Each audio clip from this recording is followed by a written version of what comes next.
backward parking, better known as CBP. Compulsive backward parkers tend to feel the excessive need to pull in backwards in every parking spot that they approach. They park backwards even when they park forward. CBPs often sometimes even pull in forward just to realize that it doesn't feel quite right, so they have to pull out and back right on in. Furthermore, these parkers are more times than not from the hood. Lastly, these compulsive backward parkers usually tend to feel as though that they are better than everyone else, almost superior.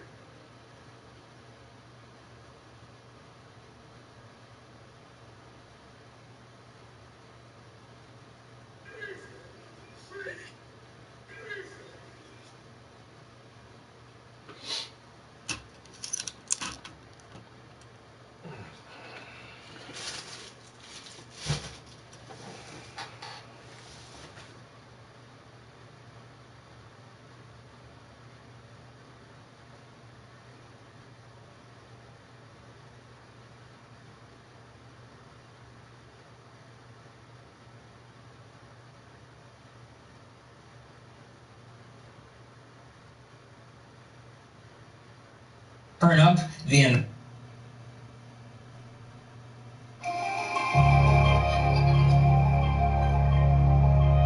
what's up? You off today, dog? on the right side, the voice of the person. I wanted to jump in earlier with you guys. I was at work though.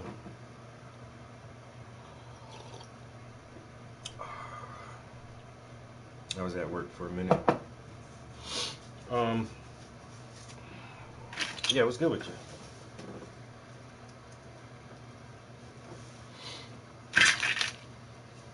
That's what I'm looking for too.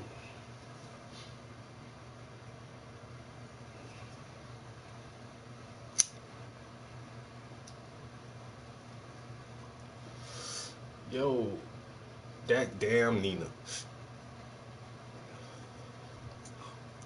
Travis, how are you? Yo, what's good? Oh man, we was getting down in the nitty gritty of a conversation and whatnot. Sorry if I was sending you a request. Forgot that you do Word. Um, no, I was basically kicking myself in the butt because Frankie has been encouraging me trying to paint, and this is what so far I came up with. But it's not done, but it's in the process of getting there. That's badass already. Little chocolate balls. No, so I originally did this outline like 2 to 3 years ago. I never got back to it because I've been procrastinating. I'm not even gonna lie to you. It'd be like And that. I got other things that I was going through mentally. So, since I picked up the opportunity to actually to paint something instead of just originally drawing something, I might as well just, say, hey, you know what? Let me just go back to one of my original paintings Mm-hmm. that I had completed it and just go ahead and paint it. So basically, this was supposed to be about like the seven chakras, but I'm like, you know what? Let me go for a different approach. So I was just thinking about telling me last week about doing like different mediums add to the painting instead of just being one whole medium. Mm-hmm. So that's what I'm planning to do. I got so much like mixed media crap to add to it. I'm just trying to, map out how I'm gonna execute this. So it may be like 50 or Boozy, 75 what's up, bro? percent of acrylic painting, and the rest of the other percentage is media. So um, I'm just gonna go ahead and just figure it out as I go. So far, I'm happy that I started on something, but it's gonna get there. That's what's up, yo. Being able to like just go back and pick up on an old project that you left off. And most people, when we set a project down, we don't necessarily all the time think like, I might not finish this, because most of the time you put it down and you be like, I'll come back to it and I'll get to it, and then like you say, a month passes and then 6 months pass and then a year later it's like, wow, I never did finish that piece that I started. But now you hopping back on it, you know what I'm saying, and getting back to it. So it's a good thing that you still kept that piece. Yeah, I'm happy that still. I mean, even though I didn't, I'm still very something for this So like because. you said that your original concept was the chakras. Oh You, yeah, yeah. Basically, it was supposed to represent the chakras, but I was trying to figure out how the heck am I gonna put the chakras on there. But I'm like, I'm gonna just go for a different approach. It still is like a spiritual type thing because I got the third eye there. Um, Honestly, this is like the I would say it's like the fourth painting that I did so far that's dealing with like vibes and spiritual and chakras involving basically because Frankie did ask me earlier like where am I shooting for my audience for the points still wise. Basically at first I gave him the answer based on like I was just trying to be random, but he was telling me, suggesting maybe it might be better to keep like one category of of a targeted audience other than just being random. And he's right because like I feel like I don't know, maybe it's just me because like honestly, I am very indecisive when it comes to creating certain things because, like, I'm like a crow. If I see something very, very shiny, I just go for it, mm-hmm. and like, and I just basically pick up random things. So, and I also love color so much because, like, it represents um, a lot about my personality. I can be so colorful, cheerful. It attracts a lot of things. Color does attract a lot of things. Because if I was a kid, the first thing that I'm gonna see is just colorful things. Mm-hmm. So that's basically what I want to go for. I most definitely want to try to, yep. Basically, Frankie basically gave me the answer of a target audience. Basically, I'm targeting my audience towards black women. Um, and I've been told many times by my relatives and my uncle he has been telling me that, baby girl, you gotta start drawing men. But my thing is, like, I don't got nothing against men. It's just that the fact that I'm comfortable of drawing women and expressing women in different shapes and forms. Paintings of women sell faster than paintings of men. Men and women prefer to look at women. I mean, the marble statue of David is a very iconic sculpture. But if you think of any iconic painting, normally it's a woman or has a woman in it. The most iconic painting in the world, the Mona Lisa. The number one painting that almost anybody can name is the Mona Lisa. It's a lady. When you think about American Gothic, it's a woman and her husband. When you think about the girl with the pearl earring or any of Picasso's art, it's mostly women. Like painting men is good, and it's and I try to add male figures into my art a lot, but uh, there's nothing wrong with only painting women and solely painting women because most great paintings are of women. Not the backwood, no, bro. I ain't smoking no backwood, bro. I got the triple vanilla Bluntville pre-wrap Joan. And so it comes and ain't no tobacco in this Joan, bro. They just wrap 3 leaves around each other like this, and you unwrap it, and then just roll your weed up. My homie put me on these. My bag. I'm doing YouTube at the same time. And so since I stopped smoking cigarettes, this is a way for me to cheat and still get some tobacco, because I stopped smoking blunts like years and years ago. But now that I don't smoke cigarettes, I was like, I'll just start smoking blunts again. Now I still get I get a little bit of tobacco when I smoke these. And then when I roll them, I purposely put a little bit of weed in it, so it's way more tobacco. I'm cheating so bad, but I can still say that I have not smoked a cigarette in 4 weeks. I'm at a month. I haven't smoked a cigarette. I can honestly say, but I do be smoking these motherfuckers now. I'm smart. I ain't no quitter. You know what I'm saying? tried to smoke weed, and I'm like, I just don't see the hype. All I know is that I'm choking. That shit ain't for everybody. Weed Trust is me. not for everybody. No, it's I not. don't see what's the hype. It's not. And like, if anything, I did get a good feel, and I just didn't like that feeling. Like, I started slowly getting a smirk on my face. I'm like, this is the hype about weed. Mm, Like I don't like this. Mm-mm. And then no. it just makes me choke. I'm like, oh no. I immediately try to find water. I'm Yeah. like, I can't do this. This I is can't do this. yeah, So, smoking anything is not for most people. The human body is built to inhale oxygen and exhale carbon dioxide. That's the only thing that should ever go in our lungs. And you put something else in your lungs, that shit don't really feel right. Man, let me tell you, I can't even take liquor. I am a super duper lightweight. Like people be saying, like, "Oh, you're a lame. You can't drink with us." I'm like, it ain't my fault. I Yeah. mean, God probably put me on earth just not to do drugs like the rest of half of these people are doing. That's it. I mean, it's a good thing. I mean, it helps me live longer. Shoot. We need to always have that designated driver with us. Yo, Mike, what up, bro? I always need that designated driver. And then plus, like some people have a natural high. You don't need extra substances or extra chemicals to stay in a good angry, upset, or elated or whatever is going on. Like some people can just deal with life. Some people can't deal with life, and we self medicate.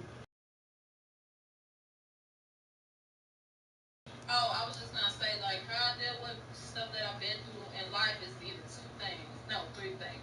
Talk it out, cry it out, sleep it off. That's all I do. Those are natural things that shoot that gets me through what I've been going through for as long as I can remember getting. I mean, like I just can't bring myself to sit up there and find a scapegoat of a drug to get me. Well, I can't. I just can't bring myself to do that. But I mean, that proves through, throughout my life, getting to the stage where I'm at now. I felt like, oh, I'm through, struggles, but I'm still going through struggles. But if anything, I'm just proud of myself that I didn't have to relate to all of my life on substance, if anything.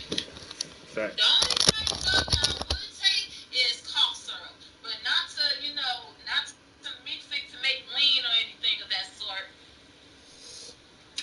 Yeah. So, yep. I mean, Then I got my cats with me and everything.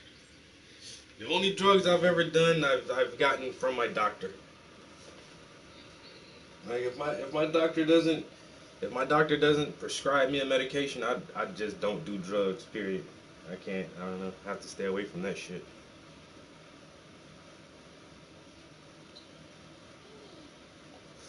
I was trying to share this video, the Bible, with see if Frank don't come back on, but he probably might be working on something. He probably might come on here later. Yeah.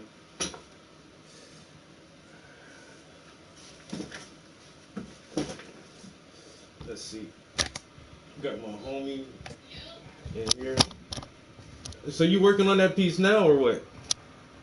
I'm just taking a break from it. I don't want to spend like all day on it because like I was taught that the fact that step away from the piece, and then you can come back to it later. Yep. I feel you. Oh, Just I was taught. I got something I can show you guys real quick. I was hoping I might have to email my one homie, but I recently just got some more prints made. I don't normally keep a lot of prints on hand because my shit don't just be flying off the shelf like that. People don't be like banging on my door like I gotta have a print. But when people do inquire about prints, I definitely try to have some on hand, and that's where we go back to that same conversation about merch and marketing and trying to have something at each price point for individuals who do want to like buy and support your art, but might not be able to afford the original pieces. So that yo, that's what's up, bro. Yo, comics is coming out nice, bro. I'm gonna show you that in a second. Ooh, But I recently had two different people inquire about prints, and so once a few people start asking, can I get some prints? That's when I know like it's time to make some more. So I just got these. Marketing the original piece to make prints. Do you think I should make prints now, or just have them on demand for if people ask if they want to buy them on the spot? The That best- way I can just go and get them. The best way to do it is to advertise the prints before you have it to gauge if how many people would be interested in it. So you can, when you post a finished piece, say, hey, this piece is brand new. I just finished it. It's 18 by 24 oil on canvas. The title of this piece is New America, and I will have prints available, signed prints. Inbox me if you're interested, or inbox me for pre-orders, or something like that. Along with a post, and then you will see like whoever really does contact you, like, oh, I love that. Can I get one of those prints? And you'll tell them like, sure, they're being printed now. I can have them for you in a week or two or something like that. But I always like shoot it out there first and go for the pre-orders. I didn't even have a chance to do it with this series because I actually still have some prints from last year that I want to sell, and every so often, like maybe once a month or once every other month, I just post like, hey, I got some good prints for the low that are signed if people want them. But like I say, once a few people started inquiring about new prints, I was like, all right, I can't wait, and I'm just gonna have to get these printed now because they want them. And so these are the prints that I get. They're really high quality, like poster prints. Oh. And so yeah. Oh, I made rose colored glasses. What's up? I may have to set these down like this. Check out the new prints. Yo, they look so good. Yo, they look so good. Like the detail. Yo, the prints look good. Yo, this is my first time looking at them too, yo.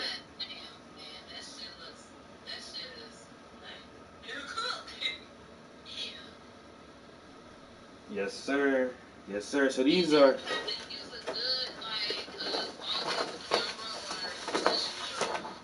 I use my iPhone right here, yo. I use my iPhone, and then there's normally a certain way that I edit my photos, like just to do a small quick edit on it before I send them out. But it works. It don't take a lot. Damn, these motherfuckers look good, bro. Damn. All right, so I got some prints fresh off the motherfucking press.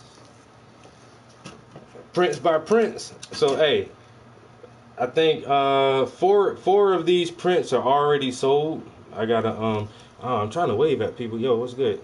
4 of these are already sold. How much you selling your prints? $80. What's that? I know Zion said he sold his prints for like $120 or something. And then the one print that I do own, I paid $120 for my print plus shipping. To from this one artist in California I really like. Yeah, yo. If y'all want some prints, yo, hit me up, cause these right here, oh my god. Yo, they look too good.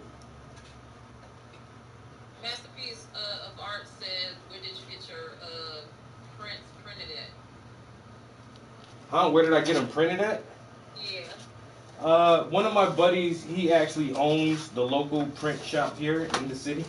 So See, that's why it's always best to have friends. You Yo. never know that can help you out. when people tell you to networking is some real shit, yo. Yeah. So my buddy, he owns a print shop. They have 3 locations, and I don't order through his business. I don't. I got his cell phone number and I got his email. I email him. I don't email his business. I call him like, yo, cuz I'm about to send you an order, and I send my shit to his personal email. But that's because over the years I've built up a rapport and I've done enough business with him, and we're not the best of friends, but we're really good buddies. We hang out and have dinner sometimes and go for drinks, and when I need prints, he's just who I call, and he gives me the lowest possible price. There is nobody else who would I could get this quality of print for this size for what he charges me for it. Nobody else would do that shit. I know for a fact because I've shopped around and I've looked around, and almost everybody else is like at least double his rates what they charge me. Any near Chicago, I actually just sent like 2 prints off to Chicago a little while ago. Hey, first time tuning in to the live videos here. Hey, those prints look really amazing, man. Thanks for the insight of your process and print process. Yo, what's good? Luke, what it do? What up, man? How you been? So Lou is a artist too, man. He's been following my YouTube channel forever, bro. Lou been following my channel for like 7, 8 years.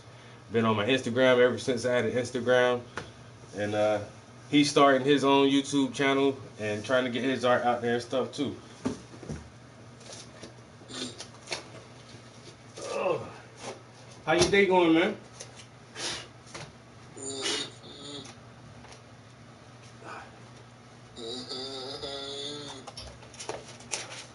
Oi. You got some art you can show us real quick? You got something close by you can put on camera?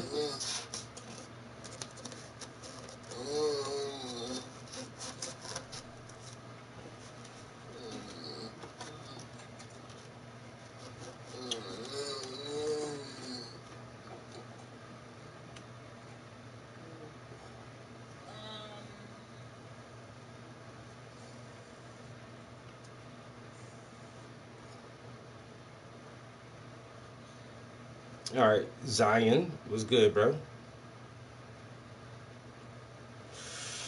Let me put these up real quick before they get messed up in here.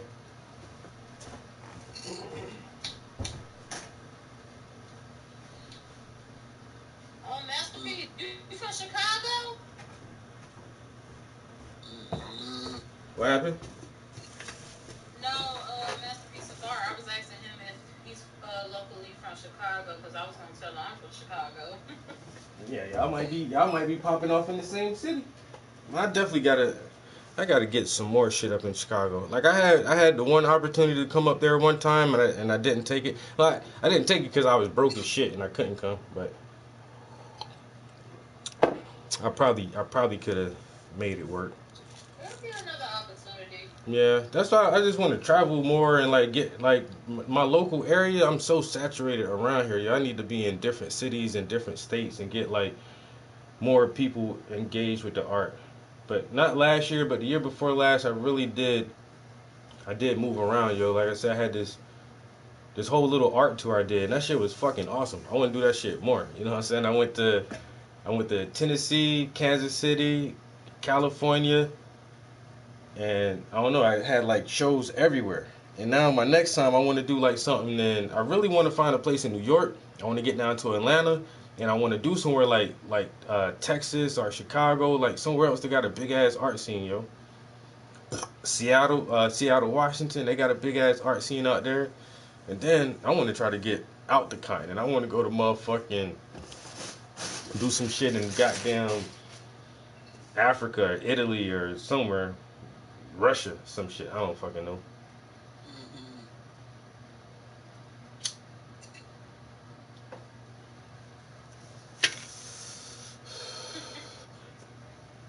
Look, you ain't got no art to show us, bro? Nah. All them sketches you was doing, what happened to the picture of Tupac? That Tupac was hard, bro.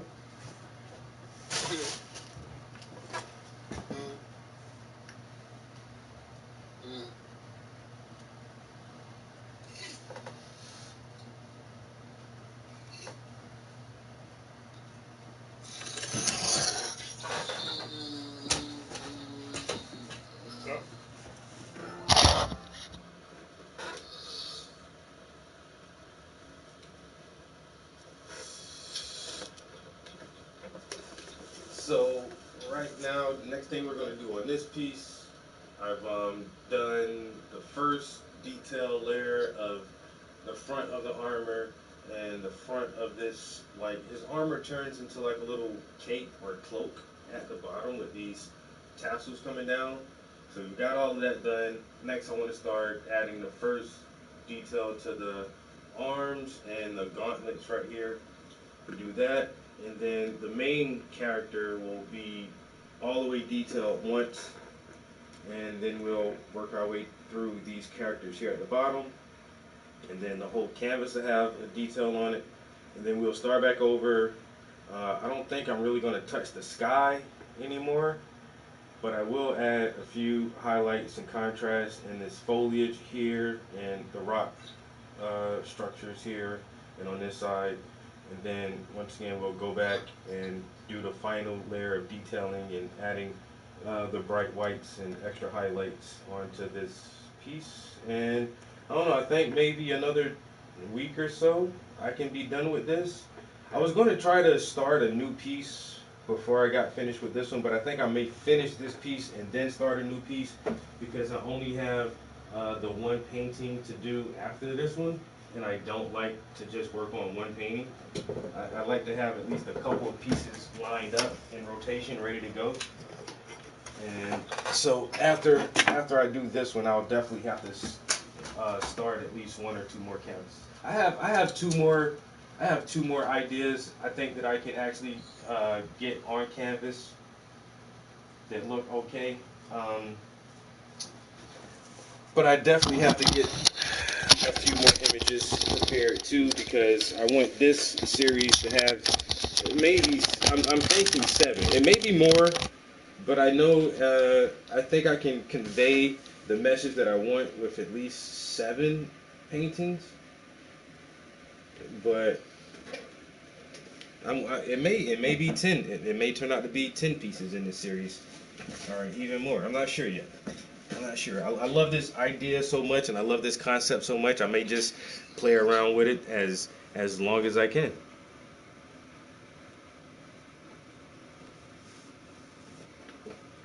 So, you still there? Are you froze? What happened? No, I'm still here. Girl, you sitting still and quiet as shit just now. Right. Masterpiece. No, I have not.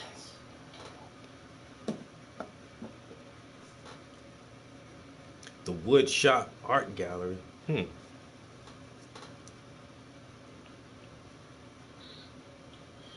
thing is, like, I work on King Drive, but not too close. That's on 7th floor. Yo, Daria, I'm gonna ask you to take something to wipe your camera lens off.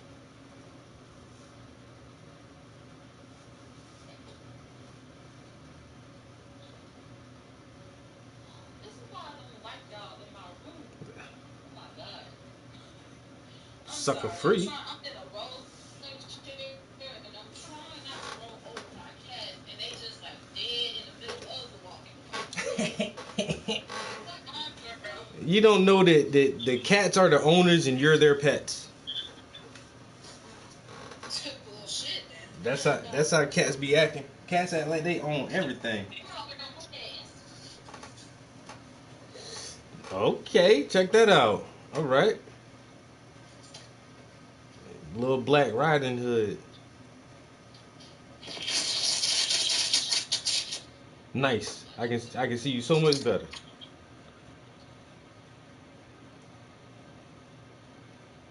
Y'all laying on the floor. Why y'all can't just lay on the couch? It's a whole couch. A whole couch.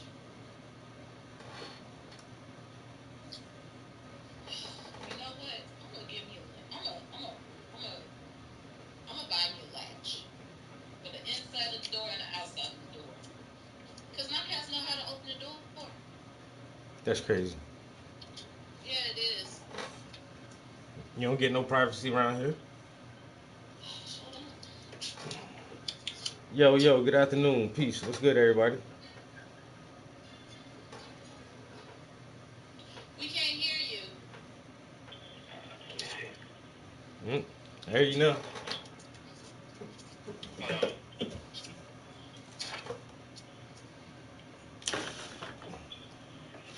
Might be too hot. Oh, Travis, I was gonna ask you, where did you get your easel from? Did you buy it online or one of those easels? No, I got it from Dick Blick. I got it from Dick Blick. Oh, Dick Blick Art Supplies. oh yeah, we got those in Chicago. I think we only got one in Chicago. Like 1 or 2. Man, there was one in my area that closed down. Like the closest one now is literally like 50 minutes away. Like damn near an hour. I had to drive an hour just to get this joint. But I seen it in the paper. This is like I think it's probably like $600, but they had this shit on sale for like, yo, I paid less than $200 for this shit, yo.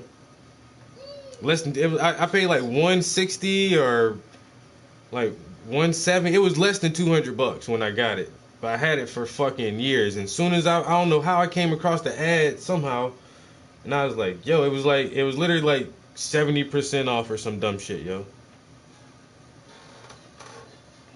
All right. Y'all hear me now? Yeah, I hear you fine. Oh, cool.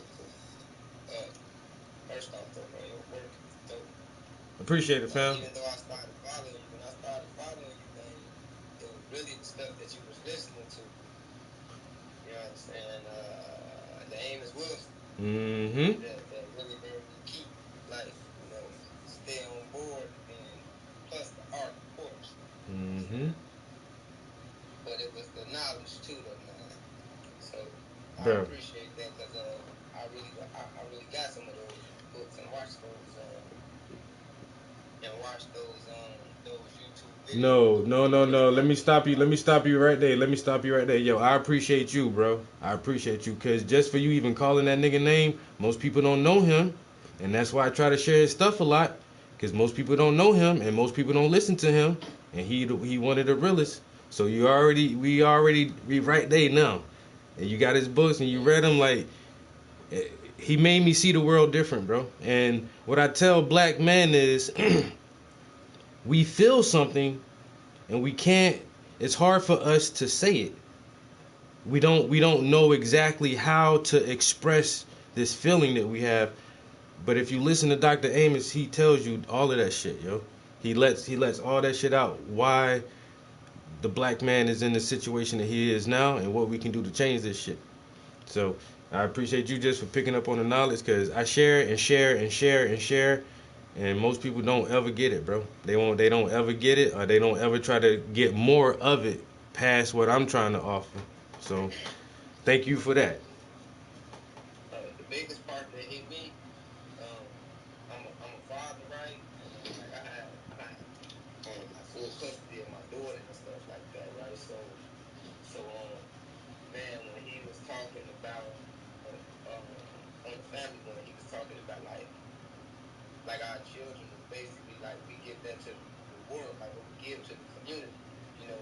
That part to me was like a thing of even me like starting to just instill different stuff in my daughter to the point where I want to give something good to the community, because of being that I was raised by my grandfather. Like he used to do a lot of stuff within the community. Mm-hmm. And so that instilled that in me to go back to my community and like help older people sometimes and stuff like that. So that was a real big thing to me, man. It made me start thinking about like what do I want to give when it comes to my kid. Like I'm giving this is for my daughter, is like really for the world.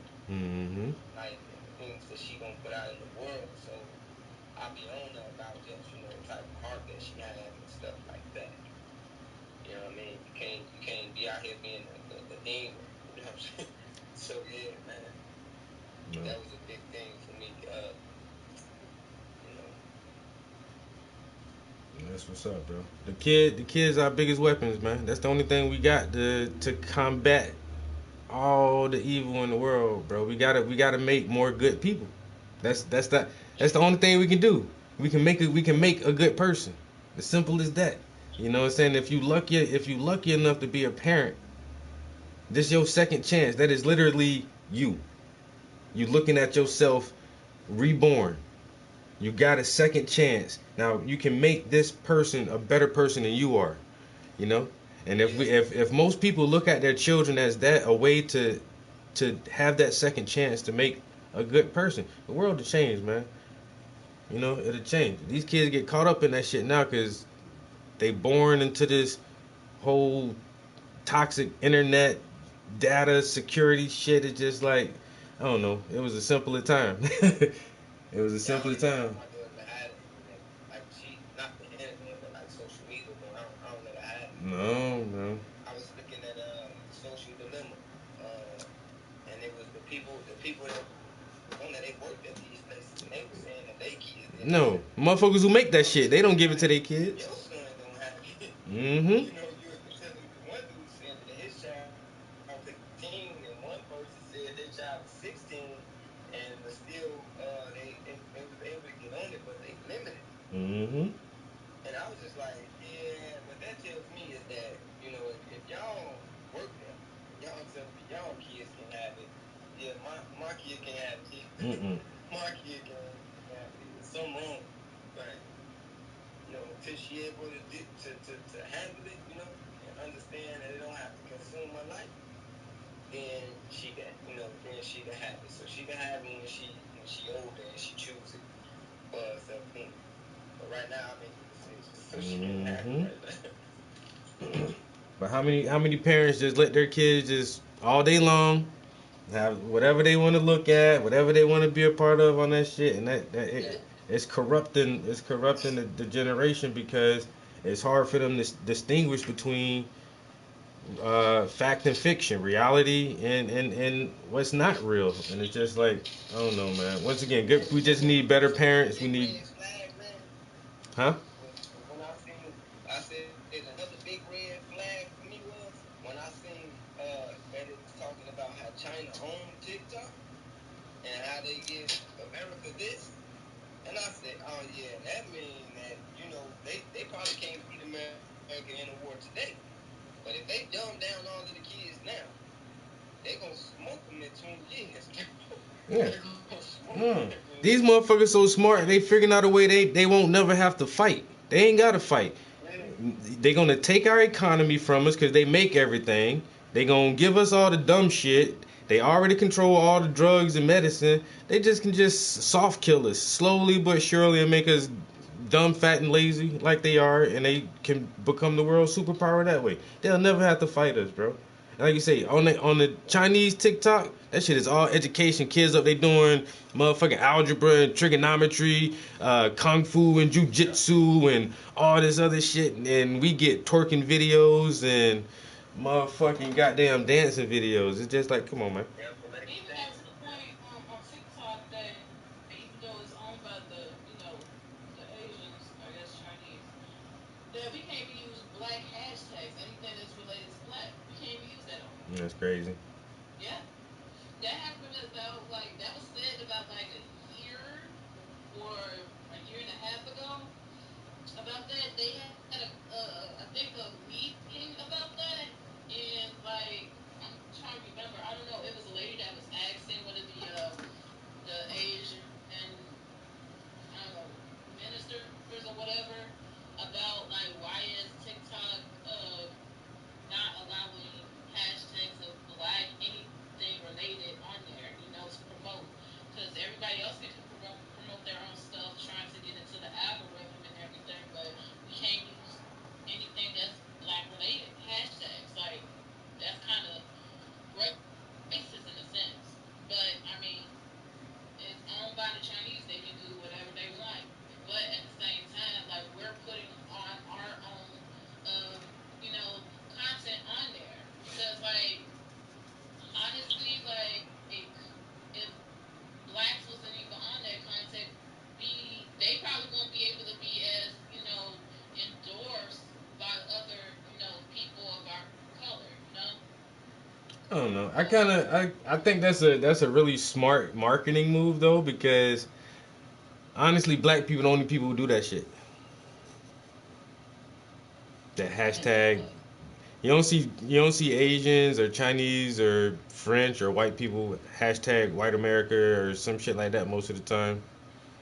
They don't have to put their race in it. For some reason, black people feel like we always got to make our race a part of it. When if we just have a good intellectual point or a good product or anything good, we can just say that part of it without saying black with before it. I kind of get it. I definitely get it. And then, like, what pisses me off is just that, like, our race is the only race that be out there the most supportive to other people's, That's it. That's it. That's a origins than problem. other people. That's a problem. Oh That's a yeah, that's why I believe in segregation. yeah. I always believe in segregation, brother. I'm gonna be honest. Like, look, right? Look, if I'm cooking for you, right, and I tell you something like I put the wrong thing in there, you still gonna eat it. Mm, Like, if you hear me say I put the wrong ingredient, like, this person still gonna eat it, no, right? no. So all I'm saying is, if Martin Luther King himself said he was wrong, I have. maybe this was the wrong. I fear I have integrated my people into a what? Right. Into a yo. Like, if he himself said he was wrong, it's like, who am I to argue with? Yep. Like to separate now, it'll be super difficult. But I think that segregation definitely ended way too soon. Way too soon. Yeah. And segregation ended way too soon. And that's a harsh thing to say. I know I got a lot of white friends on here or whatever, but I feel the same way. Like segregation forced us to work together. Segregation forced us to solve our own problems amongst ourselves. Segregation forced us to be a community and to deal with one another and to build with one another. But for some reason we fought so hard to be a part of a system that don't even like us. First of all, you say we're less than, we're the other, and you don't want us in your establishments. But we fight and fight and fight to give you our money. Like I never understood that part. You don't like me. You don't want me around you. You don't want me doing anything, but I still got to buy your stuff. I still want to spend my money with you, even though you fucking hate me. I want to sit at your lunch counters and eat your food and give you all my money. I never fucking understood that shit. Never. I don't get it. I never got it. I know things. Like, Hmm? I look like arguing with a person to give them my money. That's what I'm doing. I never understood that shit. I kid you not. Like, okay, I work in a grocery store as a cake decorator, right? And like these customers, mind you, sorry to say, but the area that I work in is in the black community. I never, and then it's a lot of people of my color, of our color, that comes in there, and I kid you not with food stamps. Like, it's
Mm.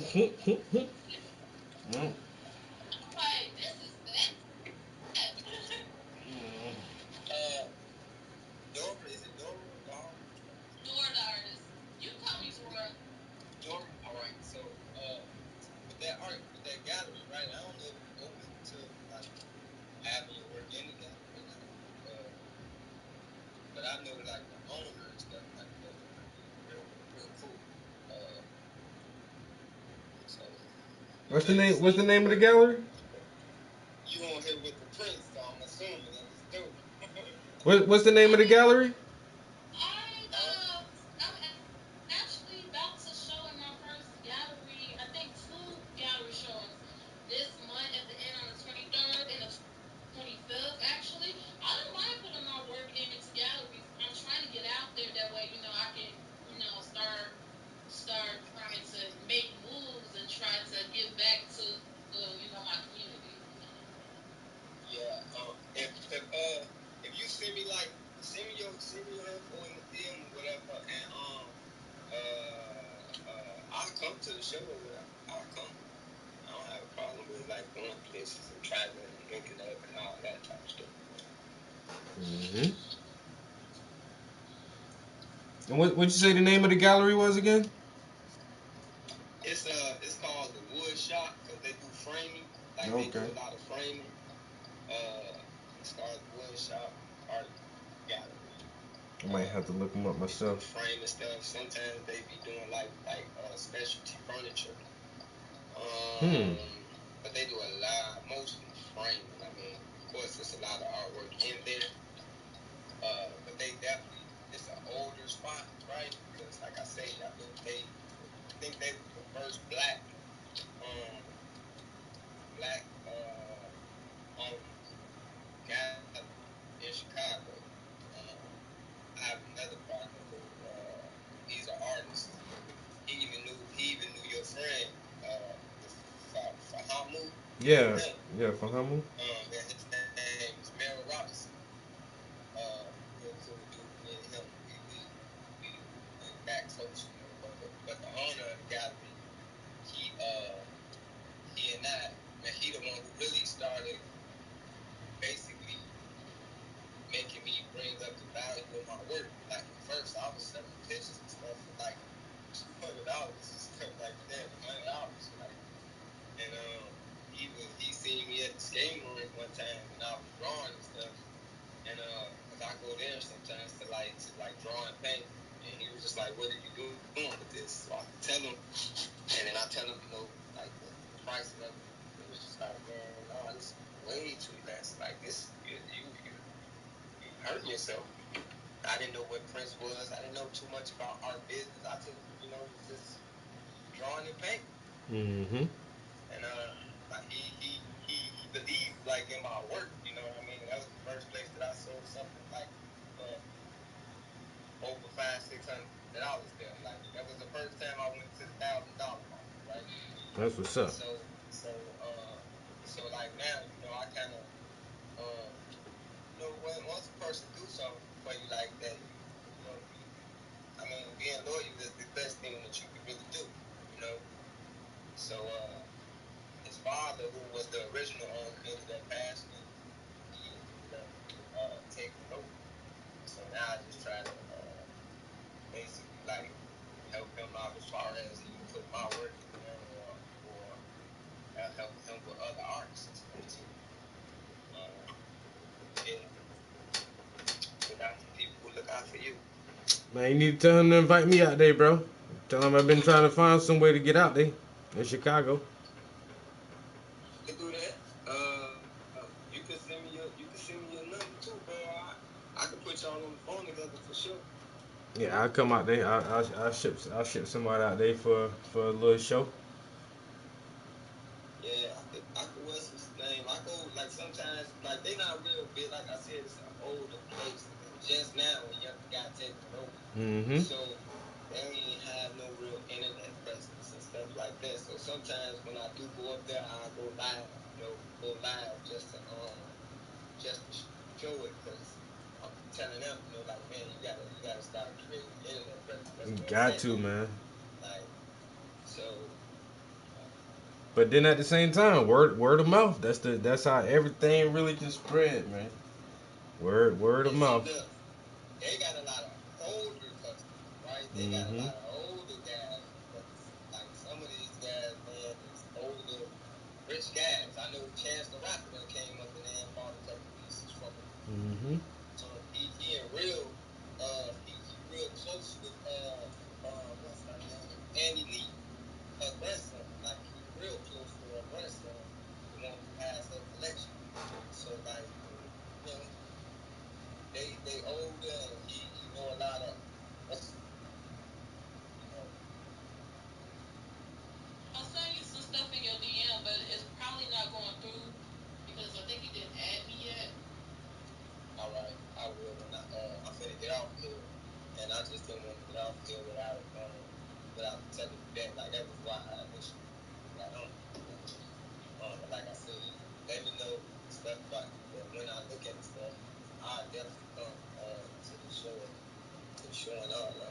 Yeah, man. It's other gallery too. It's another black owned gallery. This is a young gallery. This is Avenue, Chicago Heights. They do little stuff too, man. I went up there to like, I don't know if you do like paintings and things. Mm-hmm. Oh, I actually hosted my first painting sip back in September. I had about like 15 people that I know that I work with at my job that came out to support me and probably a few family members. It was a success. I made a little couple of dollars, but I was really, happy that I had people that actually came out and genuinely supported me, if anything. So, I mean, it was a nice experience. I do need to work on, selling myself with my art because, like, I'm not gonna lie to you, like, sometimes I do tend to be a little bit shy when it comes to me presenting myself in front of people that I don't know, but it's just, at the same time, I'm gonna build that confidence as I, get to the point of, getting used to it. So it's a day by day step progress. No, I get that. Because like it's like this for me, right? Like I'm not gonna approach you personally, but once a person starts talking to me, like yeah, I could probably slide at that point because we talking, Mm-hmm. we talking and it just flow. But yeah, I definitely understand that as part of the whole quiet thing. So, they asking to see some of your art. Oh, can I see some art? I got you, Miss Lovely Art. Oh, they talking to Dora. They talking to you, ain't it? I was talking to y'all. All artists is on here like Well, y'all can they can see my stuff right now. They can see that they talking to you. Yours at an angle, bro. Yours at an angle, and we can't see hers at all. I mean, if anything, this is what I started off with. It's not done. Mm-hmm. Freaky work, y'all. I mean, That's what I said. Is that some chocolate creamy balls? Or I must. But she broke it down. She said it's the chakra. She said it's the chakras and the kundalini and stuff. But I got it. I can't wait to see what it looks like when it's finished.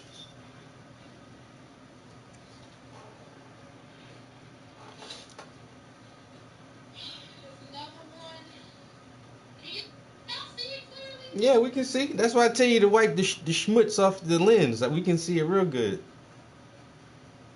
And I want to start that oil, man. I just be nervous to, fume stuff. Nah. I don't have no good ventilation. Oh yeah, that's I'm in the basement paint, so. Yeah. It's not as bad as you think. I mean, this isn't a small room, but I'll be in here for hours with the doors and the windows closed. I don't know. It's probably why I stay a little buzzed all the time, I guess. Yeah, I've been looking up like safe ways to this, safe ways to that. I be looking it up. Yeah, man. Oils do have this. There's a lot of chemicals that come with this shit, bro. That's the one downside to it is Some of the colors can have a high toxicity level, and especially some of the products that you use, the additives and the things that you clean your brushes with, some of that stuff is pretty toxic. All right, I might have to let that Saying part back. something about the cadmiums. The blues, yeah, the blues and the purples, those are the worst, bro. Those shits, if they get into your pores and shit, man, it'll give you a rash, a skin burn, and over time could cause like some permanent damage, dude. That's dope. Yeah, she got some work now. She got some work now. She got some young human machines. She got them arts. She got them arts.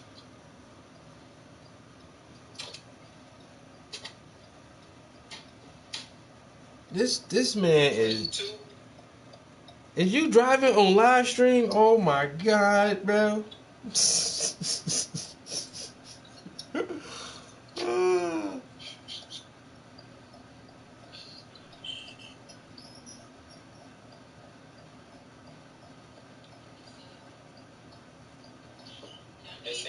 She's saying, please follow me. Okay. That's Flying Lotus. That ain't the real Flying Lotus though. But that's what's up though, bro. Yo, some dude just popped in named Flying Lotus. I know they ain't the real Flying Lotus though. Bro, you the real Flying Lotus? Stop playing.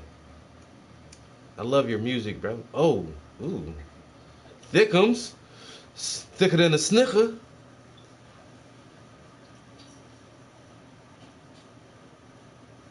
probably be drawing women.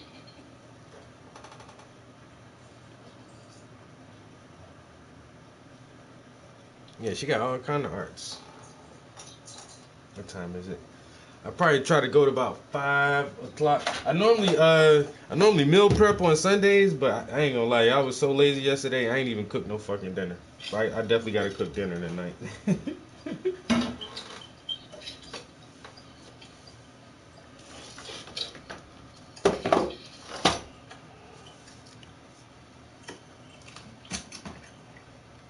I might have to plug this phone up too, cause the live stream be killing the hell out of this battery.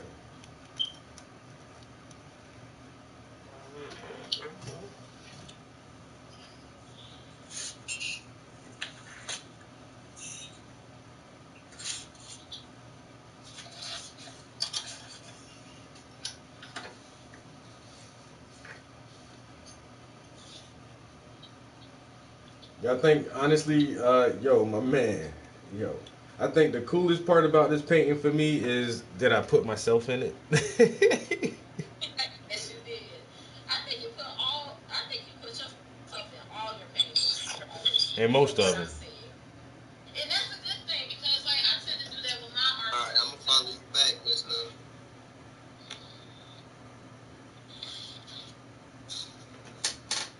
Wait a minute, Travis, go back.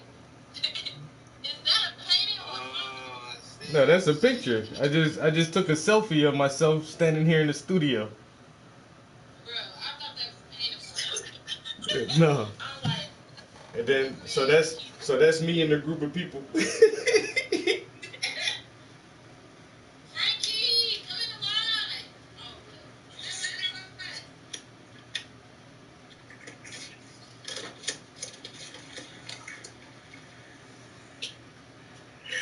oh shit, it's sunny outside.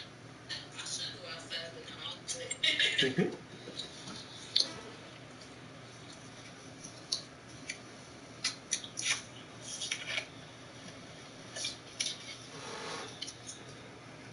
Yeah, this is looking pretty good so far. I'm looking pretty good. That's just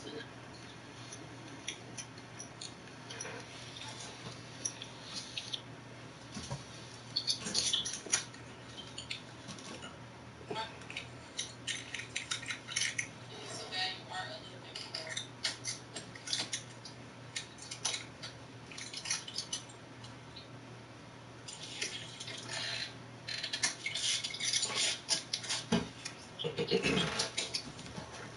Damn, I got the munchies like a bee. Is there any munchies up in here? Ooh, they are. I ain't no damn slow leak. Always try to keep a little snack in the.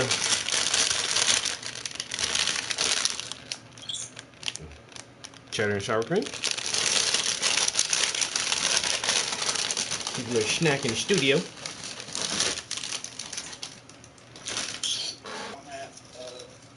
Y'all be on take the night off. All kind of hours, man. I think I'm gonna start trying to do like more later streams just to see if I can catch a different audience. Because normally we're on it in the mornings and afternoons, but sometimes I see a lot of people on Instagram later in the evening. Yeah, that's when people start getting off of work. Exactly. So I don't know. Maybe we should do like a 9 o'clock stream or a 10 o'clock stream or something to see who the night owls are.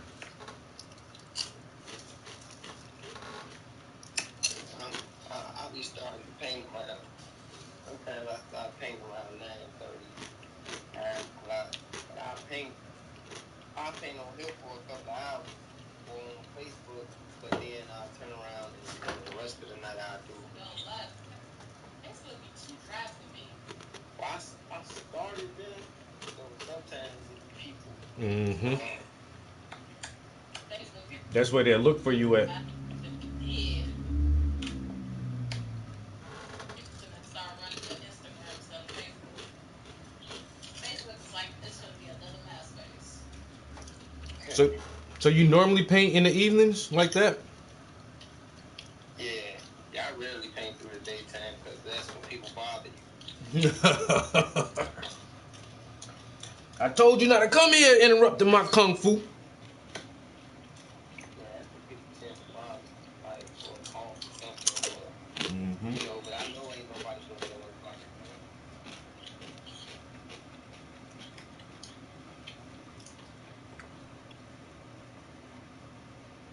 Is that wet?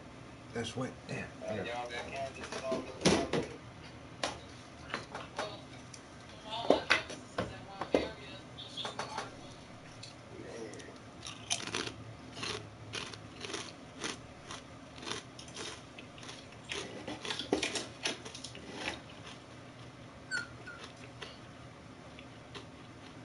And our campus is all over in the house because due to I got cats that get cat hair all over it.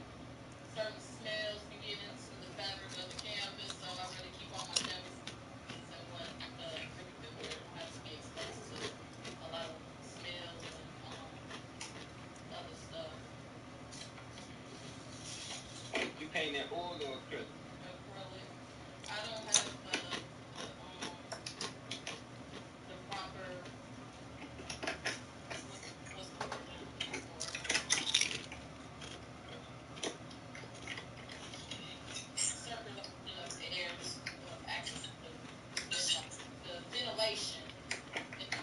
Most of our words to work with oil paints. It would be nice because I heard them look good to work with. But I've been trying to get myself into a studio to actually I wanted to find a studio where I can just actually go there and actually, do other stuff in instead of just whatever I'm just limited to do at home. Mm-hmm.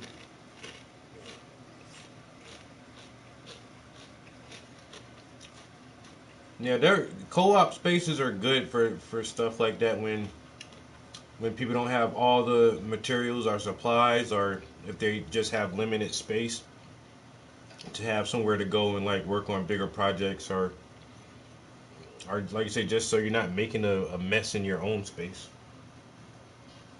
I don't know about it. I just got through organizing my room last week.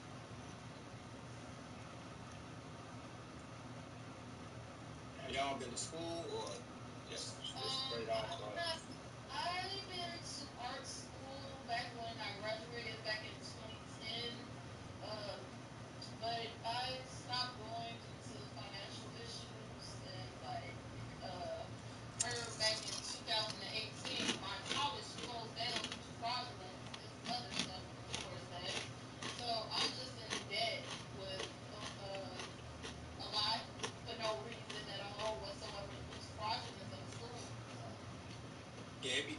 right? They still want you to pay that money, even though they tried. I got hit with that for ITT. I was in there for computer aided drafting though. Oh yeah, I heard about that. Yeah, it was crazy. What happened with that? What happened with ITT? It was some fraudulent stuff where they was still taking people's money. They was still taking people's money, even though like the school was closed and all of that type of stuff. Oh. And you would have thought that they would have been giving people their money back, but they still wanted you to pay those loans back. Oh no. Yeah, they still wanted you to pay the loans back no matter what. Yeah, I went to the Illinois Institute of Art Chicago. I'm pretty sure you heard about them. What? They went bad too. Yeah, the same thing that you went through with ITT Tech. Yeah, same fuck shit. So basically, from what I heard, and basically what they was doing, they basically was it's like a hit or miss, seeing who would buy the school, and when they was trying to sell it and buy it, sell it and buy it and sell it and buy it, basically, I think it's like flipping money, basically in a sense, with their school. And I feel like now in this generation time, they doing that a lot. So ITT Tech and the Illinois Institute of Art Chicago are not. Hold on, Dora. I think somebody know you on my line. Yeah, Laro, the lot. You know Laro? He said that Dora. He already knew you by the name. Off top, you had your head turned and everything. I gotta see. And he like, wow, like he ain't seen you in a long time. Like, wow. You must have been hiding from his ass. You owe that man some money? Oh.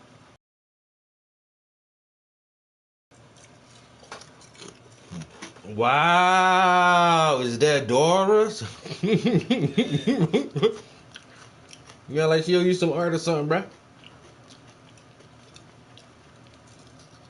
No, that's Larry. No, I know him. We went to high That's school. my homie. Hey, Larry, how you been? Yeah, they call him DJ Laro. Yeah. He skates. Yeah, he part of the skate community. Yeah. He wanted to do that. So y'all know the same. Wait a minute, y'all know the same people, but y'all don't know each other. Hey man, it's been some years. When people be in tune with themselves and be going through stuff in life and trying to, make life for themselves, it gets to the point where, it kind of slips. Yeah. But yeah, hey Larry, I still live in the same area. Sometimes, you can bump out once in a while. Yeah, back in high school times. What's up? Man, people from Chicago coming out the woodwork. I'm loud. The internet bringing people together, one stream at a time. Yeah, that real good dude.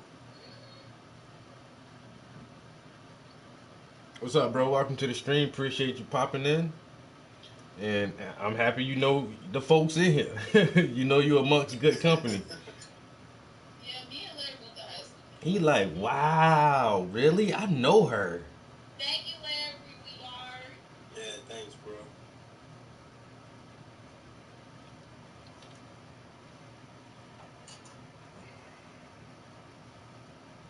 Now you better not know Prince too. No, I'm just saying. That nigga used to bag my groceries at the Kroger.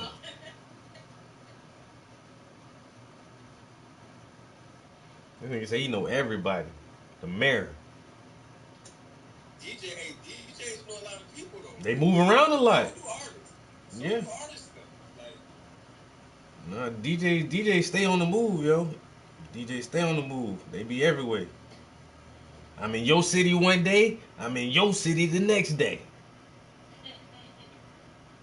that nigga go live sometimes doing his music. I'm gonna pop on his live painting one night.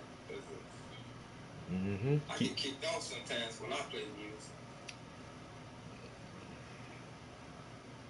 They kicked me out the other day for playing some. This stream has ended due to the fact that you may be possibly playing copyrighted music.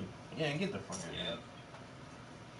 Yeah, like I'm bootlegging this shit, or pirating this stuff, man. That's background noise. Ain't nobody even worrying about that shit.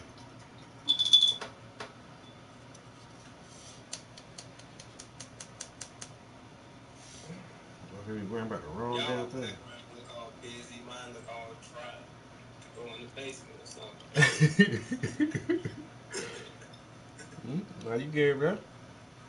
We got a clear view of you, the man of the hour. Man, that detail be crazy, bro. Nah.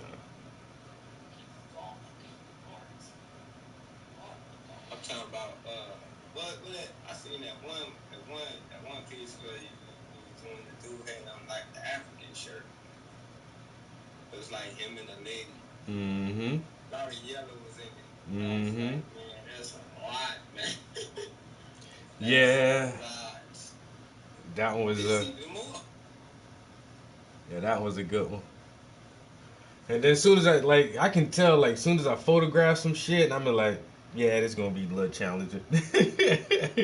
I pulled that one off though. That one did come out really good, man. A matter of fact, I got that one hanging up now downstairs. I took one painting down just to hang that one up because I do like that yellow and like you say that real detailed shirt that's in there. It looks good hanging up, man. What the stick be for? Cause all of this is wet, so Okay. normally I can just use a pinky pivot and I just hold my pinky down. Can you see? Well, is it dry? This is dry. So normally I just hold my. Damn, you can't see there either. Fuck. Hold up. I know a lot of people use the stick like when they like doing like straight lines. Yeah. I mean that helps too, but I only use it cause I like to brace myself like this so that my hand stays as steady as possible. But this area is right here is so wet. I don't want to keep putting my hand there. So it's called a maul stick, and it just keeps your hand off the canvas. Is basically what I use it for. But then, see, that's how wet the canvas is. I already got more. I'm just everywhere I touch, I'm pulling paint off. So I don't want to keep putting my hand on the canvas. But it does help you. You can do a straighter line easier like that too. And it's really just so you don't keep smudging up the damn artwork in a wet area. I forgot what I was gonna do. What is this? Oh.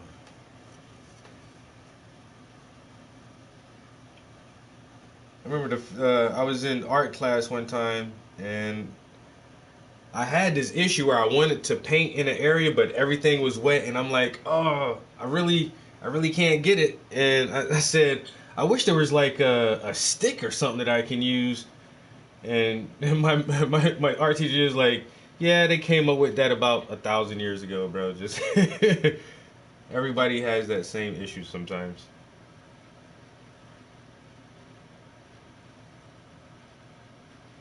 Yeah, I never knew what the stick was called. A maul stick, maul. I seen a lot of artists like using it though.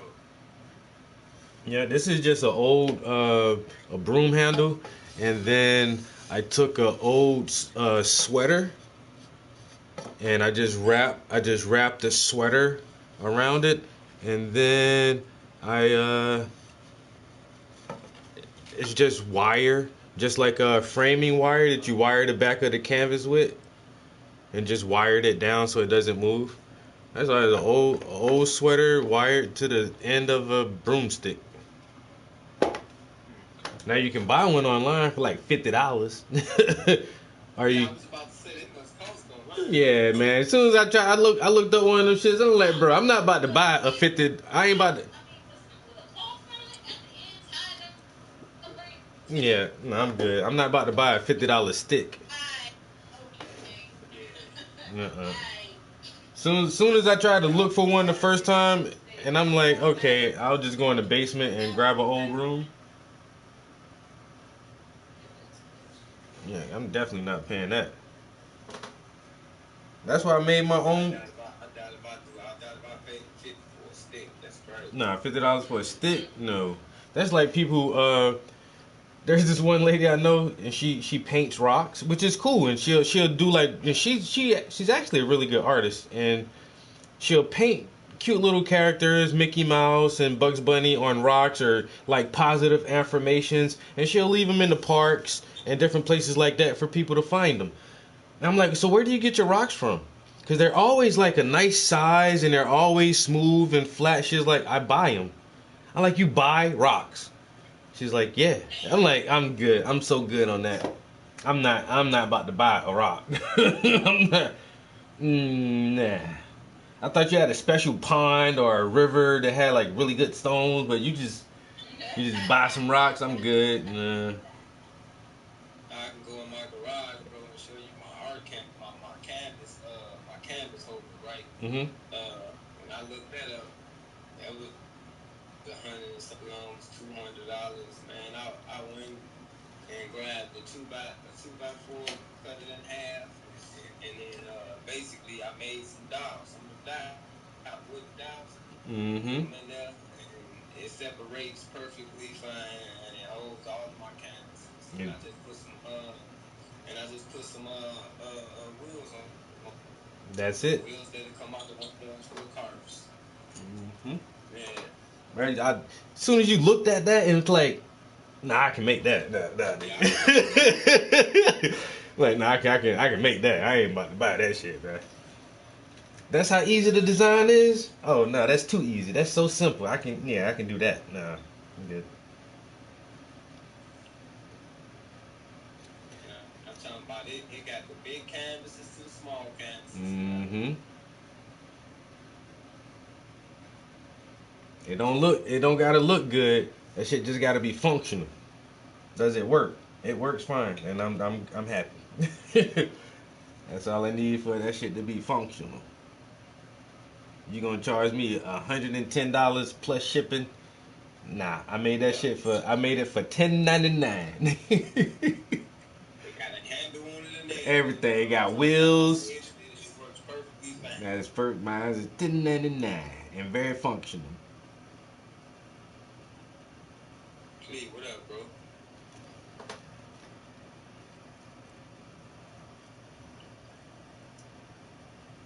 Mm-hmm. Hope everybody having a good evening. I'm about to I might try to find a good stopping point. I actually took a little bit longer than normal getting home because I stopped by the print shop to pick those prints up this afternoon, and but yesterday. Ask what you painting, bro. What I'm painting? This is Yeah. this is the second painting in a new series that I started this year. It's slowly coming together. I already knew this was going to be like a really slow process because I've been really trying to get this together since last year.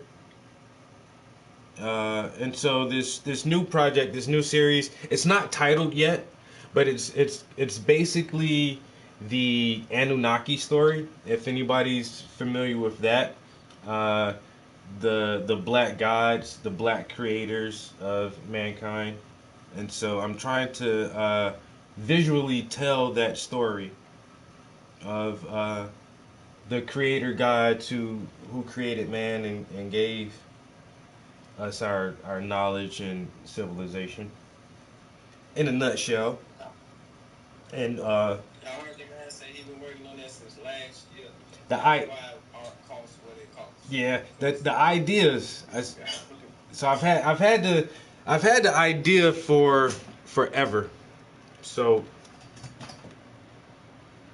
And I say we spend hundreds of hours on artwork. People don't get that part. People think this stuff be like a couple of hours and it's done. No. And some people be thinking that the art supplies are cheap. Good quality, you gotta spend. Man, I got a paint down there. The yellow one I think was 35. I think the red one is 55. Like gold. Yeah, just 1, 2. So I did this painting in 2009.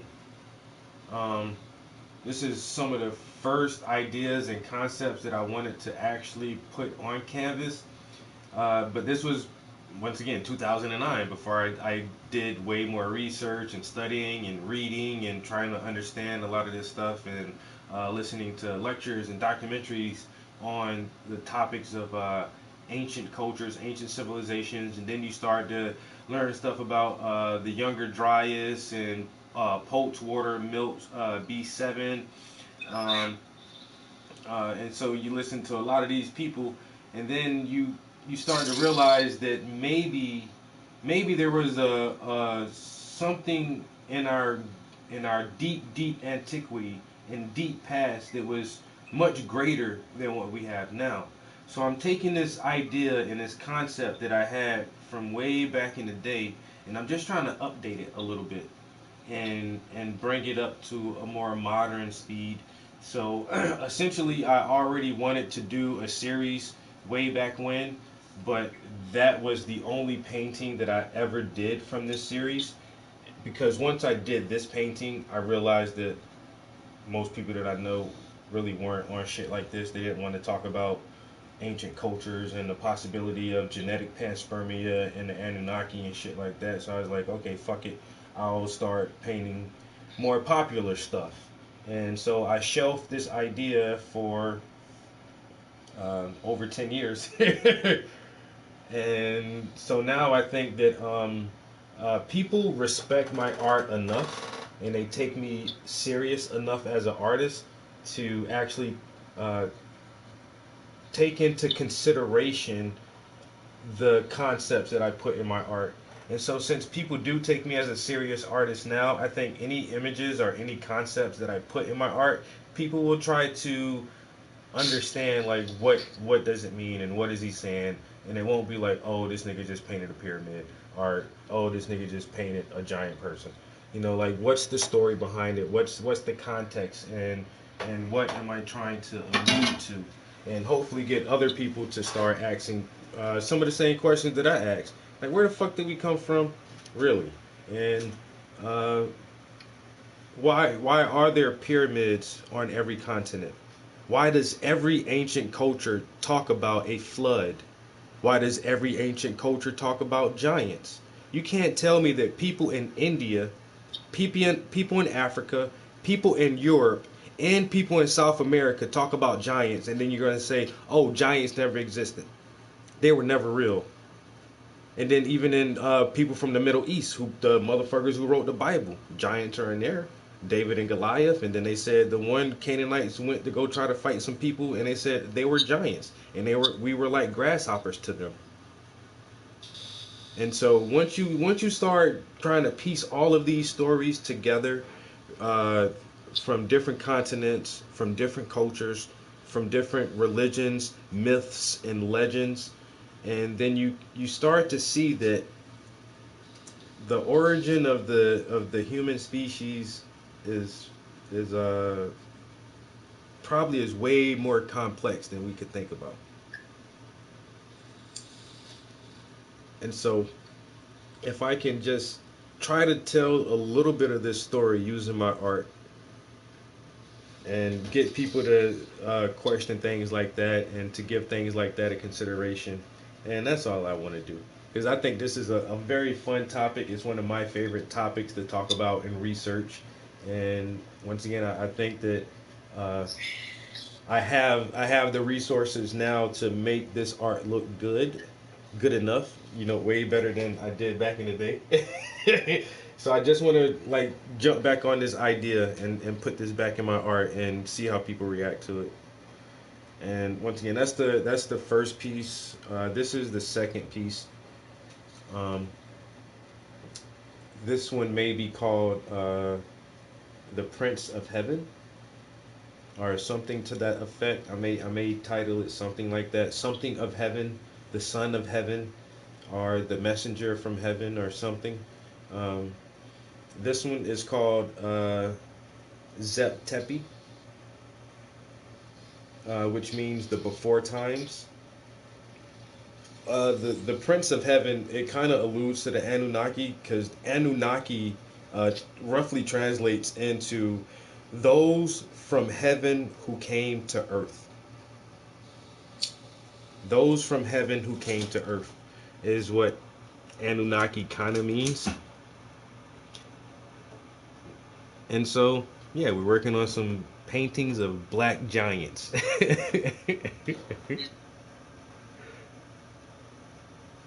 Yo, Jody and Smooth.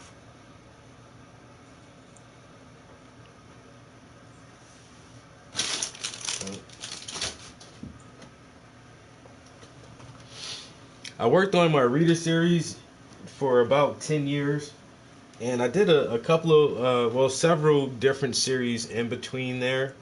And so I think this one is gonna be so intense that I may not do the reader series for a while, just so I can focus on actually getting the imagery and everything together for this. Like I say, I've had this idea for a long time, but last year I started really thinking about, like, maybe I should come back to this. Maybe I should try to update this thing and bring it back in. So that's what I'm doing now. So I figured this year I'll try to focus on this series alone. Maybe it may carry me over until next year. I'm not sure how many pieces I want to add and what size each piece is going to be. I actually started some of these canvases smaller on purpose because the last two pieces that I did were pretty large pieces, and they took like half. It took me half the year to only do two paintings last year. So I don't want to rush the art. I don't want to rush this series, but I do want to complete more than two paintings this year. So I figured I'll just make a few small ones. Even though I like painting on the larger scale canvases now, I figured these will go by quicker, but they'll still have as much of an impact because they're very detailed. So smaller with a lot of high details still kind of fits the bill.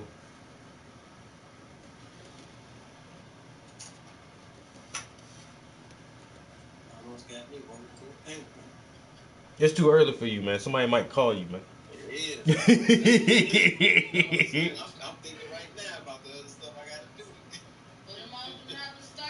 Shoot. Well, it be like that, bro. Nobody don't want to talk to you all day until you start doing something, bro. Then it's beep beep. You get two text messages, then a phone call. Well, why you ain't answer my text? Cause maybe I'm busy. Jesus Christ, that shit don't never fail, bro. Never fail. Then one of my cousins, he was just on here, right? He see me laugh. And still call you. Yeah, he was just on here. This nigga see me live. Paint. You see me paint with a car. I got one person gonna do it, right? That's he in California, so he don't get it, right? When it's 12 o'clock for you, nigga, it's 2 o'clock for you. Saying so he don't get it. He be up and thinking he want to talk, and it's 12 o'clock for him, but it's 2 a.m. Yeah, nigga, it's tomorrow for me, bro. I'm already on the next day. Oh, yeah, Lauro says show and tell. Well, I'm just drawing on the canvas right now just to start off on another piece just in case. Just something real quick. She said just in case, something real quick.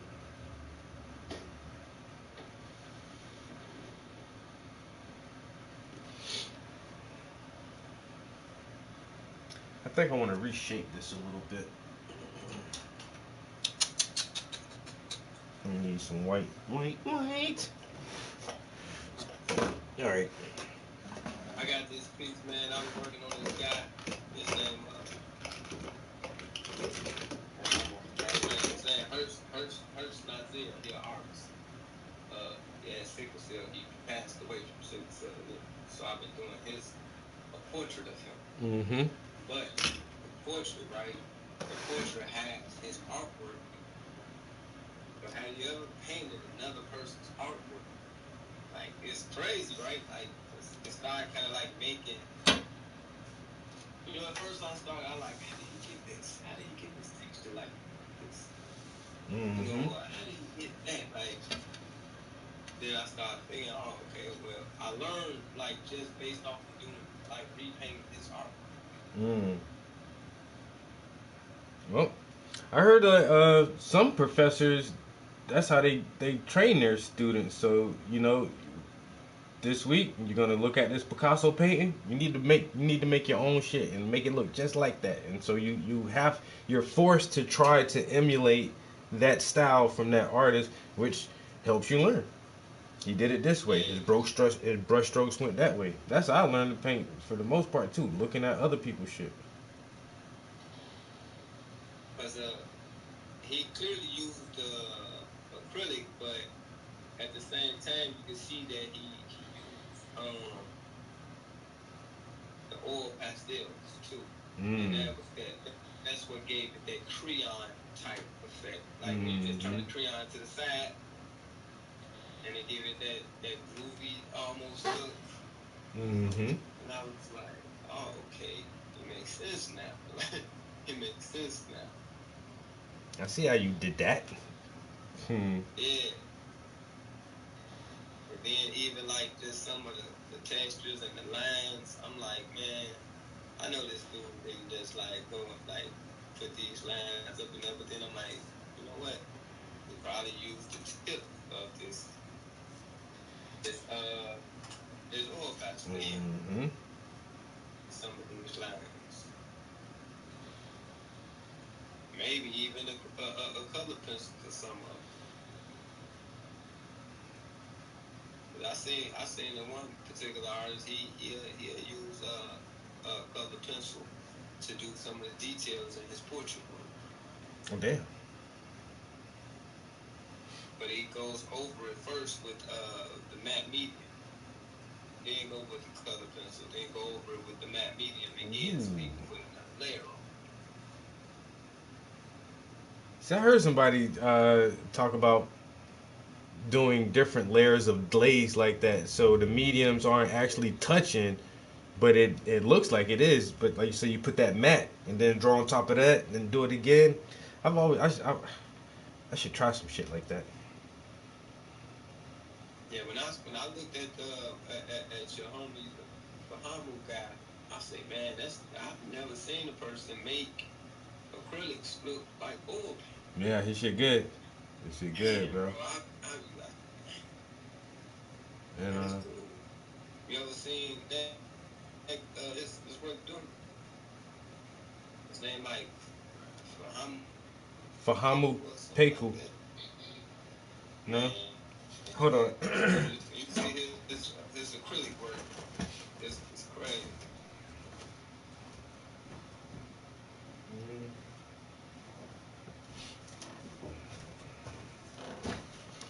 And the best acrylic work I've seen was the dude Merrill Robinson, the Bahamu guy, and Wack.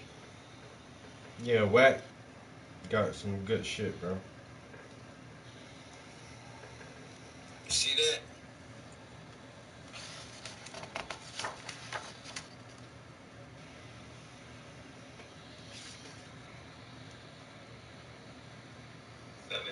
That's around the time I started following. Because y'all was doing something together, and that's what made me look into him.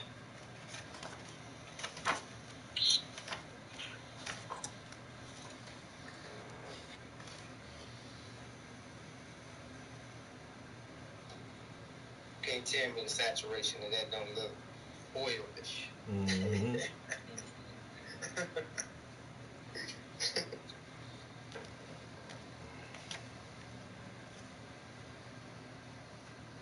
And so when people say, "Oh, Travis, why do you paint yourself all the time?"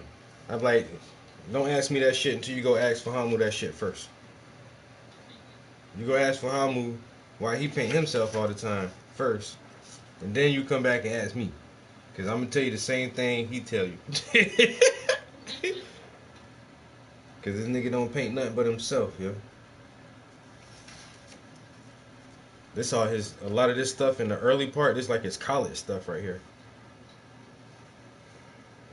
That shit from 05. What What school he come from? Atlanta. The Atlanta. Yeah, he went to Atlanta. That's what they're from, because I think he went to Morehouse and Yep. what is it called? American Academy something Of art and design. Yeah. Yeah. And so. Came way earlier. And so this is another thing. I already picked up on it like before I got into his art because my mentor was telling me the same thing too. But watching how he create a series, this series is All Falls Down, and it deals with the the style of sagging and how men in the black community sag our pants and where does that come from. And so he embellishes and over exaggerates this trope from our collective experience. And so here he has multiple boxers on until his pants are almost past his knees, and sooner or later you just have one leg in the pant leg and the other leg is just dragging on the ground because you want to sag so hard. But how he composes the series from this angle with the gun to the head, from this angle, but it's the same thing, you know, the saggy pants with the multiple underwears, constantly sticking with this theme, telling the same story, trying to really push this concept and this idea, piece by piece. Pow, pop. Can I say something to that? The concept of that, basically what he's getting across, that the multiple layers of sagging pants basically represents the constant same cycle over and over and over again for our people. In a sense, that's what I'm getting from it. Well, I don't know. I think it's for debate, because I would say, right, that it could come from the place where the different reasons that's said of why they do it. You know, you get some people who say it's cool. You get some people who say it's chill free. You get some of the why. Mm-hmm.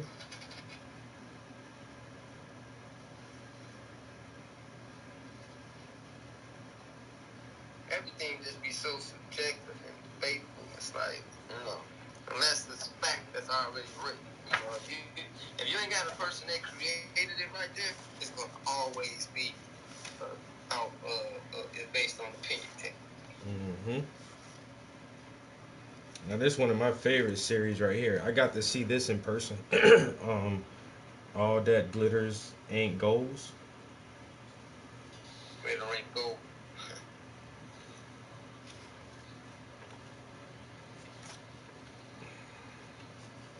So I've seen his work in person a few times, and I don't know. I just really appreciate what he does. I really appreciate how he portrays the black man. And normally, if he's not in the painting, it's because it's women. Like I said, he had the one where he had that thing over the white stuff. Over one more. Which one? Oh, the Where beads. it had like the white stringy headband like that. Oh yeah, with the like a cloth or yeah. He actually he performed that. I seen him perform that live. That right there. Yeah, that's one. It was another one though. That ride go up. He had on white within it. I think that's it right there. That's one. The head thing I'm talking about. Yeah, I saw this series. He had this in Philadelphia a couple years ago, so I got to see this in person.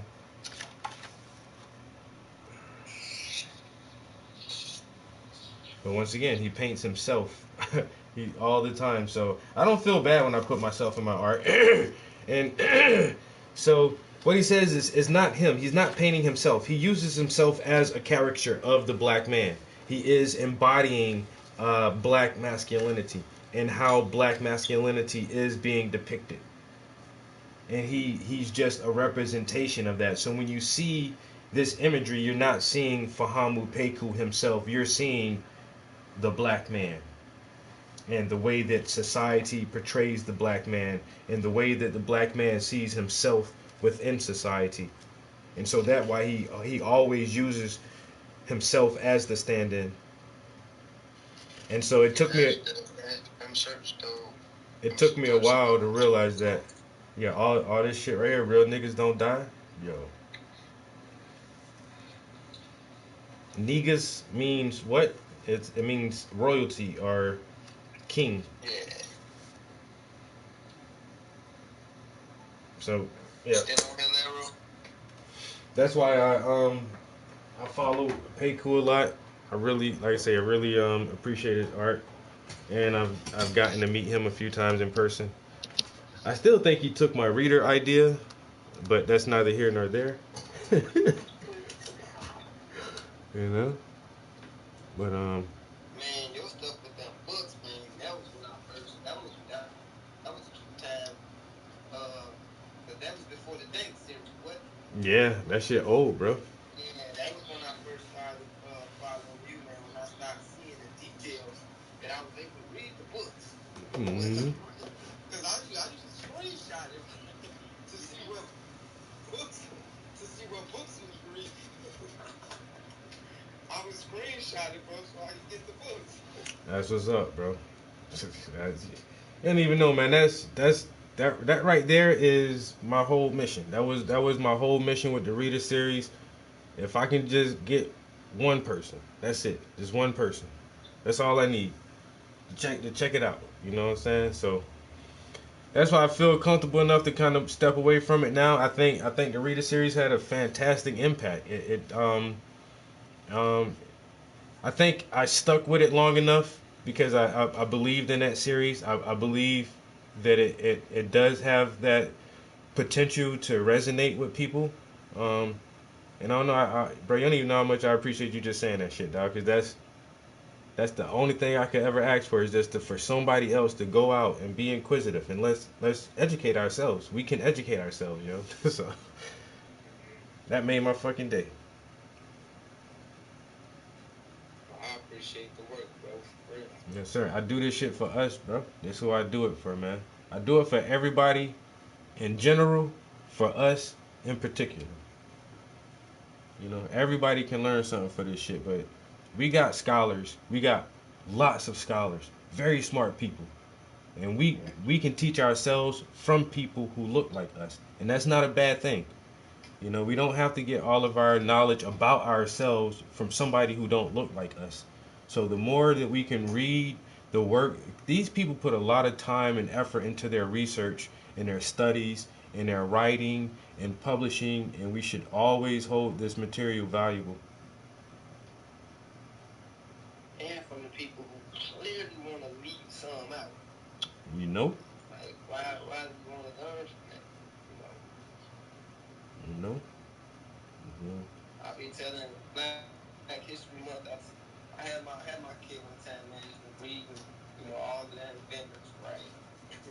And so, even when it comes to like who freed the slave, right? I teach her like, the slaves freed themselves. Themselves, bro. They free themselves. And so, and she asked me, she says, but what did the teacher tell me I'm wrong? Be alright. I said, you tell her, you can show her. And if she can't go with that, you never change your answer. And if you get into trouble, as soon as you get to the office, you call me and I'll deal with it from there. Mm-hmm. That's your goal is to just get me there. That's it. But you stick to what you know versus what they're trying to tell you. If you know something, you don't let nobody detour you. Mm-mm. How old is your daughter? She's 15 now. She in high school right now? Yeah, she's a freshman now. As a matter of fact, let me ask. What else? She go to high school in it's called Collinsville. Like she goes down by St. Louis. Okay. Yeah, I sent her down there because where I live at, she would have been going to Hillcrest, I don't want to say it's horrible, but it ain't good. So I sent her down there. It's gonna sound crazy, but into the country in a sense. And I'm gonna tell you this, right? The curriculum of let's say like economics curriculum is way different. When I looked at curriculum, she learned, but I've never seen that taught here, right? I've never seen that taught in these areas, and I'm in the suburbs. Like I haven't seen that taught even in the school when I was there. Like, yeah, they taught us how to balance a checkbook, but they didn't teach nothing about Here in credit. Illinois in general, maybe it's probably in certain schools, but mostly if you go to these, so let me tell you what high school that I came from on the south side. I was in the hundreds. Mm-hmm. I came from Fanger, Christian Okay. Fanger, and I'm pretty sure you heard about them. Yeah. Yeah, so it was a lot of stuff that was going on, and Christian Finger was a good school back in the 80s, in the 90s, but when it got to the 2000s, it just went downhill.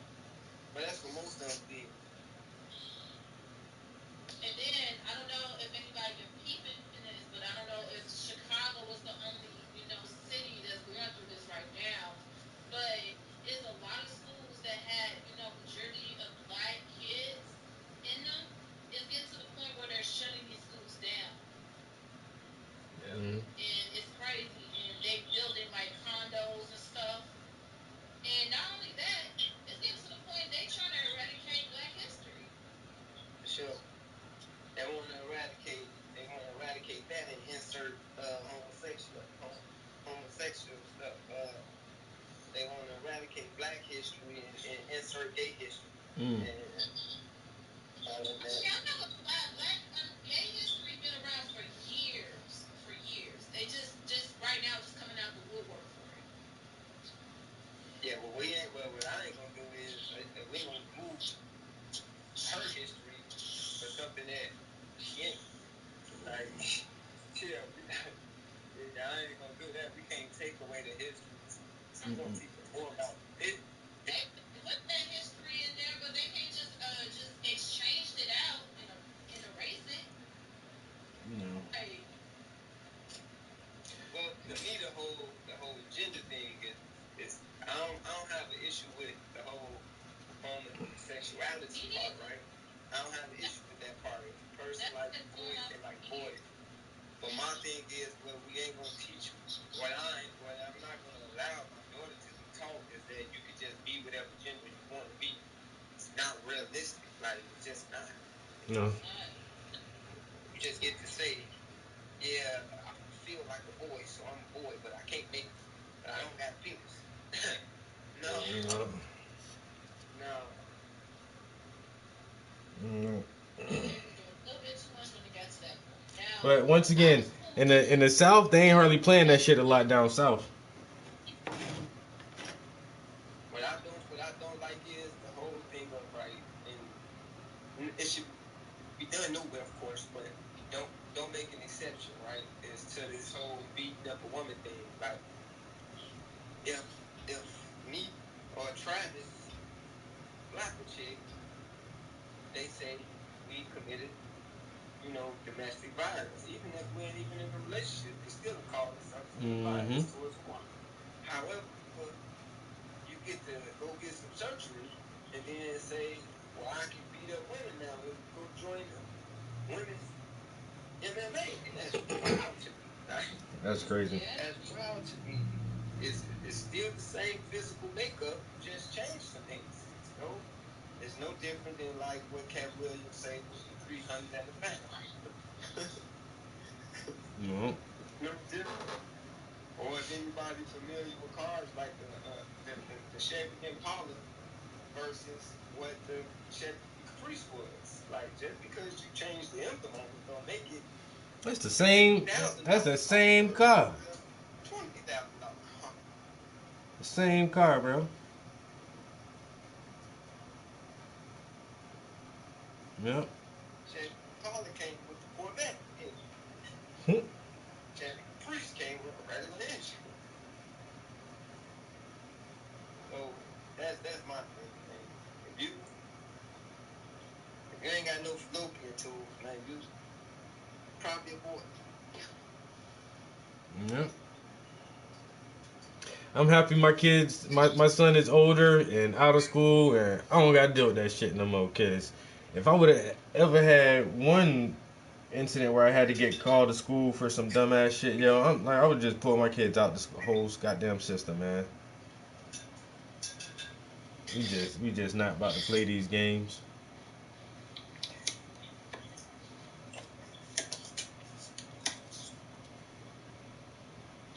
All right, I think I'm gonna get to a stopping point. It's already 5:30. I need to go cook some dinner. Well, my dinner is gonna be quick as shit anyway, but I still need to go do it.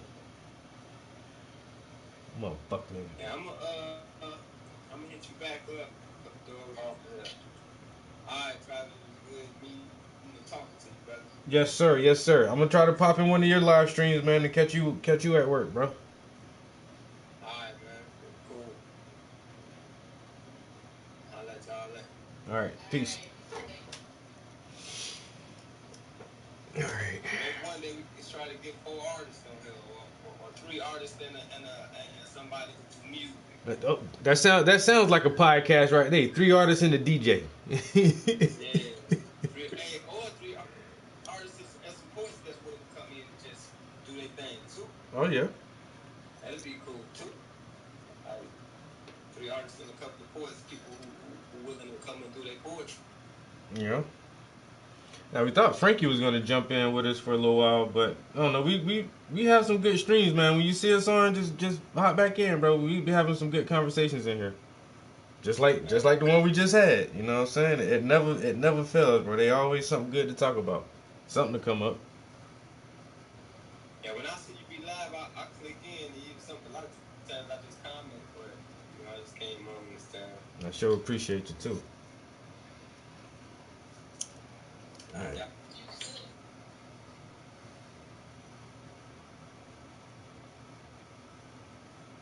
So I'm trying to get to a stopping point. I think if I put a little bit of gold right here, some of this golden ochre, and then do a little quick blendy.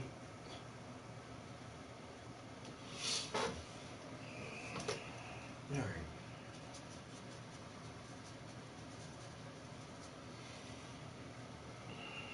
And sometimes, well, even today, I told myself, you were so lazy yesterday, you didn't cook dinner. You gotta cook tonight. Okay, so that means you gotta go in the studio and do 1 hour and get your ass out the studio and go cook some food. But then we get in here and it starts talking to Darian, then all the other people start, and then it's like 2-3 hours later, it's like it don't even feel like we be in here that long sometimes. I'm looking at the clock, told myself, I'll paint about 5 o'clock. I'm looking at it, it's already 5:34. Shit.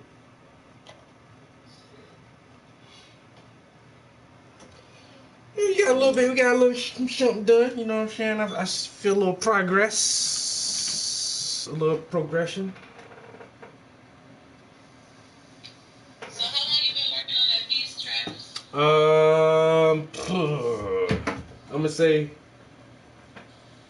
I'm gonna say, I probably got about 30 hours in it. Probably about 20, 25 hours, something like that, 25, 30 hours so far. 25. I'll say 25. I keep it on low end.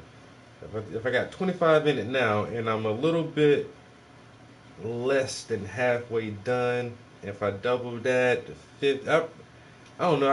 I might get away with about 50 hours with this piece, 50 or 60 hours before it's done. Which is pretty good. That's what I was hoping for. Like, man, this piece right here, I put about 90 hours, 100 hours in that motherfucker. I definitely wasn't trying to do another 100-hour painting. So if I can get away with 56 hours, I'll be happy with that. That'll be just fine with me. Let's see though. Let's see if I can make it happen. Oh man, I missed the whole Instagram. the whole YouTube thing. Shout out to Master. You riding along in the St. Louis pogo stick. What? Bounce. I don't understand none of that shit, yes. Alright, guys. I gotta clean some brushes.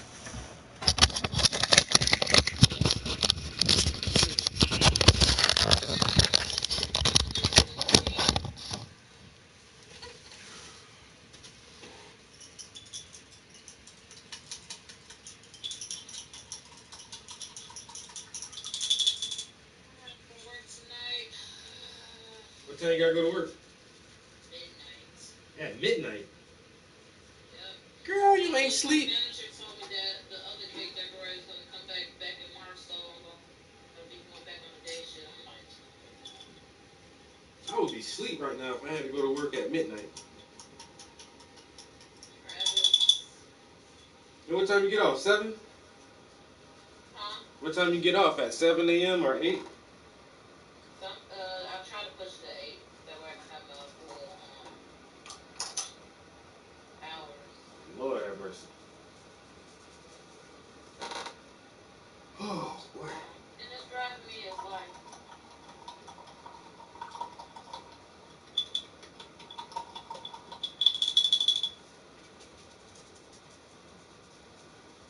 life and bills.